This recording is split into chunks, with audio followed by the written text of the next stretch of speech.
Mungkin saya langsung saja ya. Baik, Assalamualaikum warahmatullahi wabarakatuh. Salam sejahtera bagi kita semua. Om Swastiastu, Namo Buddhaya, dan salam kebajikan. Salam pembebasan untuk kita semua. Selamat pagi, kawan-kawan yang semuanya saya hormati dan saya cintai. Sekarang adalah momen yang penting untuk menunjukkan harkat dan martabat seorang perempuan. Momen di mana dunia sedang memperingati 16 hari berturut-turut sebagai hari anti kekerasan terhadap perempuan. Ini bukan sekadar seremonial biasa. Kita sedang menghadap pada sejarah yang ditulis oleh para aktivis perempuan 65 tahun silam di sebuah negeri kecil bernama Republik Dominika. 3 perempuan bersaudara bernama Patria, Minerva, dan Maria Teresa Mirabal.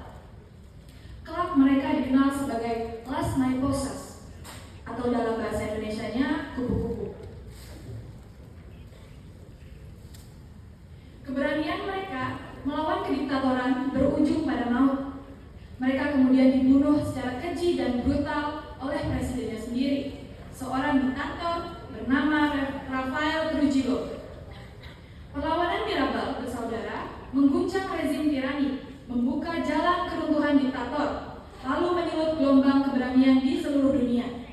Dari keberanian para perempuan inilah sekarang kita mengenal 25 November sebagai hari anti kekerasan terhadap perempuan. Kawan-kawan, Mirabal bersaudara tidak sedang memberikan kisah yang biasa.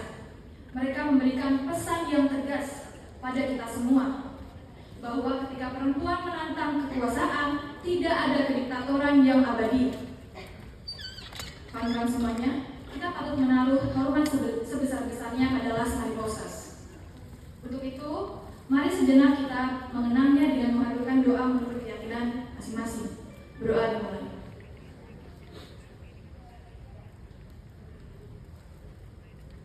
Doa selesai. Kawan-kawan sekalian, hari ini kita hidup di dunia yang tak jauh berbeda. Barangkali kisahnya tidak akan sama persis dengan Las Mariposas. Belakangan ini kita sangat akrab dengan model-model kekerasan, subordinasi, stereotip, marginalisasi, beban ganda, dan segala macam ketidakadilan terhadap perempuan. Mari kita lihat kenyataan yang dialami oleh sebagian besar perempuan di negeri ini. Untuk memulainya, saya ingin berkisah atas kenyataan pahit yang dialami oleh seorang pekerja perempuan. Sekali lagi, adalah pekerja perempuan. Ceritanya akan dimulai dari seorang pekerja perempuan bernama Nini. Ini adalah nama samaran tentunya. Nini merupakan perempuan yang baru selesai beranjak remaja, usianya 23 tahun. Ia sekarang sedang bekerja di kawasan industri garmen di Kabupaten Magelang, Jawa Tengah. Tahun ini adalah tahun kelima Nini bekerja di salah satu pabrik besar produsen tekstil. Ia menaruh keringat di industri garmen sejak ia lulus dari sekolah menengah atas. Suatu hari, Nini pernah bertutur. Dulu, minimal 4 tahun kerja udah bisa diangkat sebagai pekerja tetap. Tapi sekarang, kontrak terus. Tiap tahun saya pun begitu. Selalu ada pembaharuan kontrak. Tidak pernah dianggap pekerja tetap. Nini mendapatkan upah sebesar 2,3 juta. Dengan kondisi sekarang, ini harga yang menurutnya masih bisa terbilang layak. Masih bisa sedikit untuk menyisih tabungan. Biaya yang paling menguras kantong Nini sejauh ini adalah bensin. Dengan jarak rumah dan pabrik lebih dari 10 km. Satu tangki penuh untuk motor metiknya hanya cukup untuk 2 hari. Kemudian ia membayangkan, jika sudah berumah tangga dengan lebih banyak kebutuhan tentunya, upah itu dirasa pasti tidak cukup. Sebagai pekerja perempuan, tentunya Nini mendapatkan ketentuan dan aturan khusus, misalnya seperti cuti haid dan menstruasi. Itu adalah hak yang bisa diambil selama 2 hari. Namun, norma itu tidak berbunyi di dalam pabrik Nini bekerja. Para pekerja hanya bisa menerima cuti haid selama 1 hari saja. Pihak pabrik pernah berkata bahwa jika pekerja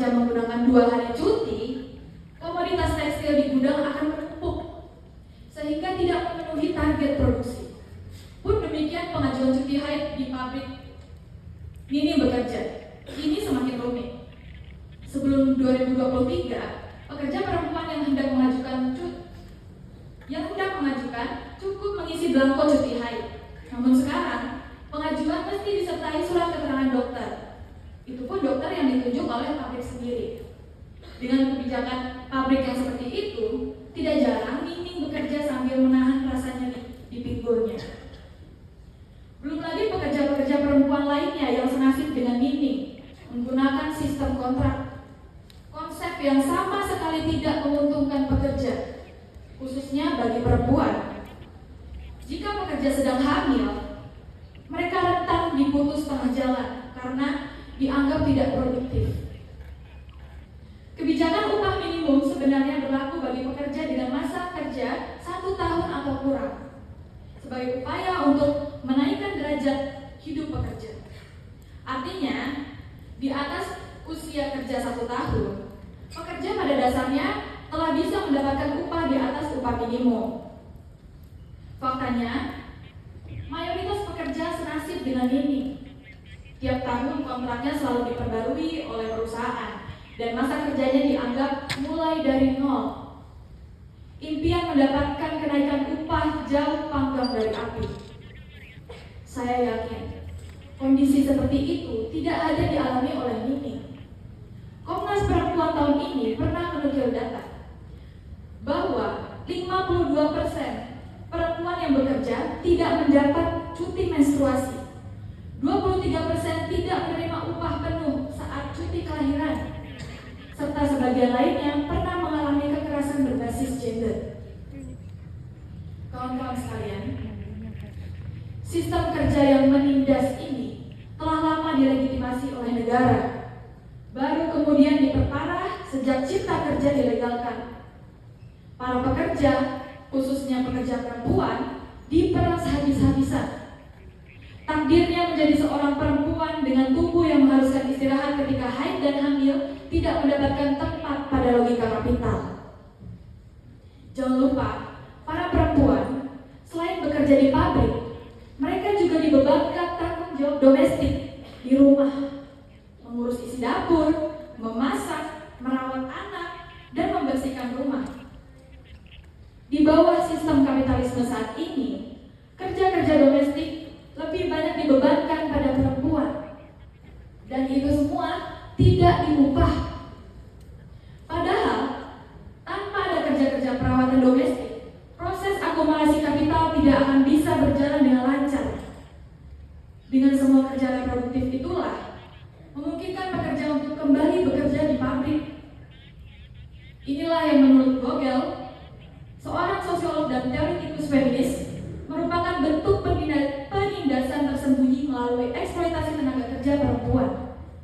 Beban ganda yang ditanggung perempuan kian berlapis, dari rumah tangga hingga pabrik-pabrik, dari upaya bertahan hidup sehari-hari dalam keluarga hingga perlakuan tak adil oleh korporasi dan negara. Kekerasan terhadap perempuan bukanlah permasalahan yang berdiri sendiri ataupun fenomena kultural. Ini merupakan wajah dari sistem yang tidak adil yang terbentuk dari masyarakat kapitalistik dan patriarkis. Meskipun kekerasan dapat terjadi pada semua lapisan perempuan, perempuan pekerjalah kelompok yang paling rentan dan akan sangat terdampak atas permasalahan ini. Struktur ekonomi melanggengkan eksploitasi dan dominasi, menempatkan perempuan kelas pekerja dalam posisi terpinggirkan, baik sebagai pekerja maupun dalam posisi hierarki gender, di mana mereka juga bertanggung jawab atas rumah tangga. Kondisi inilah yang membuat perempuan menjadi sangat rentan atas kekerasan fisik maupun psikis.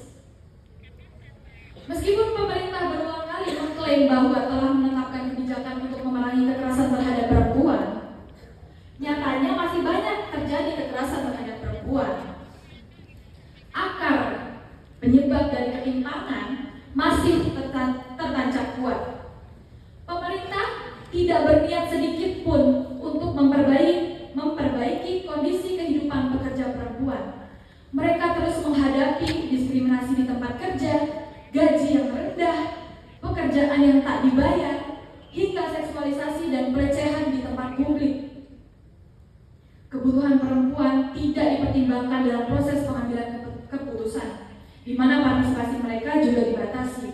Kondisi inilah yang kemudian menormalisasi dan memelihara kekerasan terhadap perempuan di berbagai sektor. Tentu cerita-cerita tadi sangat relevan untuk kita semua yang hadir di sini. Sebab sebagian besar dari kita akan menjadi pekerja, calon kelas pekerja. Di tengah jurang ketimpangan ekonomi yang kian menganga, semakin sedikit kemungkinan kita yang lulusan perguruan tinggi membuka bisnis dan berhasil menjadi pengusaha.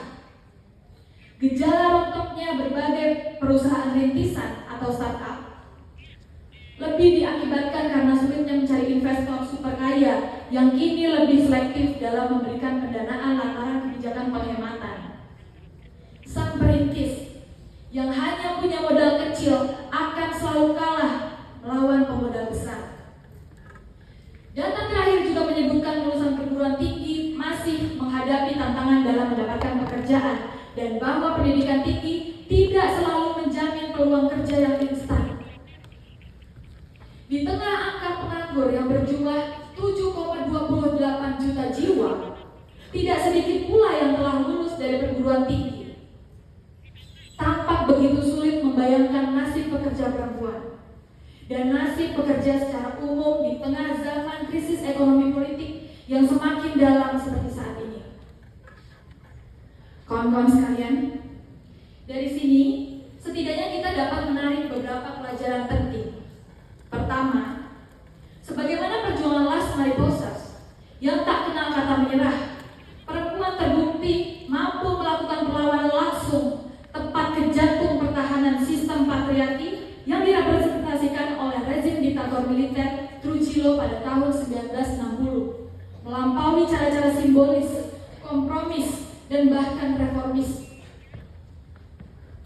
Mereka telah melawan sebaik-baiknya, sehormat-hormatnya.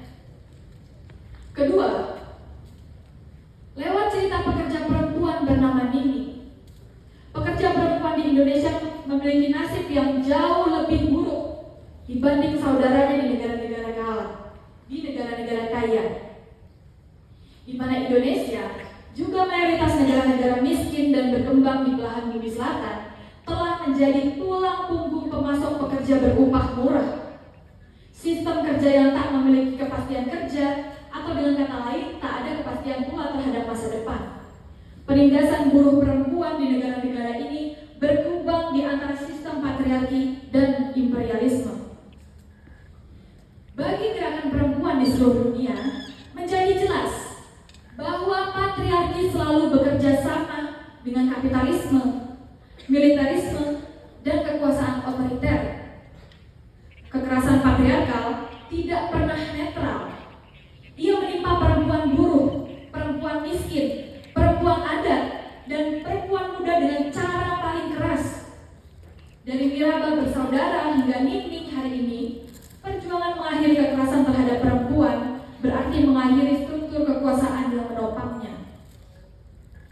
Dan untuk mengakhirinya, perjuangan atas hak-hak perempuan tidak dapat dipisahkan dari perjuangan untuk dunia yang setara dan berkeadilan, di mana akar masalahnya terletak pada fondasi sosial dan ekonomi yang menopang eksploitasi yang terus-menerus melanggengkan kekerasan terhadap perempuan, yakni kapitalisme. Pada hari anti kekerasan terhadap perempuan ini, kita perlu berkomitmen untuk membangun solidaritas lintas batas, melawan segala bentuk penindasan, dan memajukan gerakan yang memperjuangkan pembebasan penuh terhadap perempuan, serta perjuangan untuk membebaskan umat manusia secara keseluruhan. Sebab kita memperingatinya hari ini tidak lain dan tidak bukan adalah karena setiap hari adalah hari anti kekerasan terhadap perempuan. Hidup perempuan yang melawan. Terima kasih.